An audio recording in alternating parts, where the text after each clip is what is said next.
în picioare ta? Da. Iată. Vrei să Spune, bună, Iulius. Ia fă. Zi. Bună, Iulius. Uite, ia spune, câți ani ai? Eu, 7-1. Aha, și ce faceți voi de acolo? Sărim. Ia să vă văd.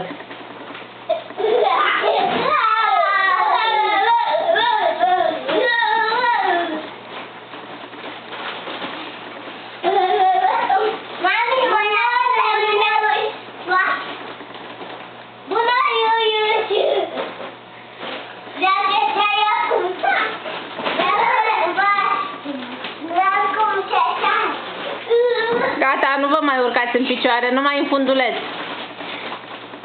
Mami! Da, mami? Andrei, eu am vorbit, am spus ceva. Mami, uite-te! Da, mami? Ce faceți acolo? Ușor? Ai văzut? Da, mami? Vrei să mai fac o dată? Nu mai vreau. Am zis că nu e voie în picioare acolo, numai în funduleț. Sau să faceți plajă, cum face David. Mami, uite!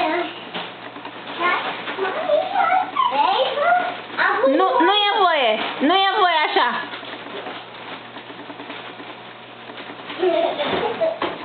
David, nu te mai urci cu picioarele pe canapea sus. Cu tălpile. Nu mai ai voie cu tălpile pe canapea. Da. Eu vreau să fac fază. Nici cu vârfurile n-ai voie. Vreau să fac fază.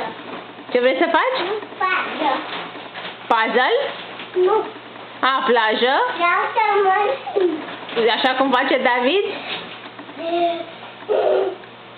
Dar n-ai loc, mami, trebuie să se dea David la o parte să faci și tu plajă acolo. Nu e voie în picioare, Andrei.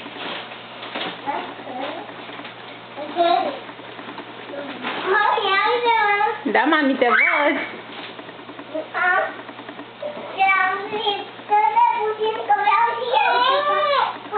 Hai, Andrei, lasă-l și pe... David, lasă-l și pe... Andrei!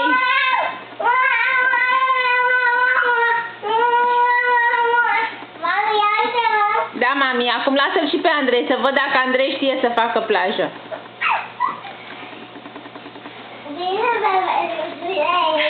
Ia, dă-te la o parte, să-l văd și pe Andrei.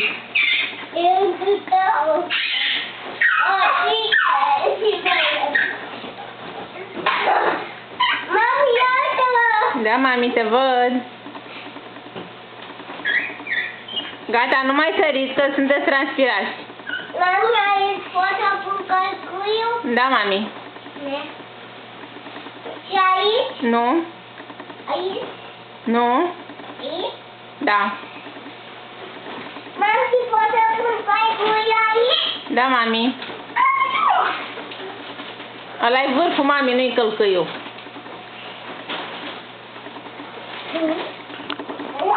Mami, pot să pun călcuiul? Nu? Mami, pot să stau aici? Unde să stai? Aici? Nu? Aici? Nu? Aici? Da? Cu fundulețul. Pot Da? să stau aici? Da? Aici? Da? Aici?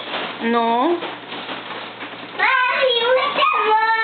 Da, mami, te văd. Mami, ia uite! Da, mami, te văd. Da, mami.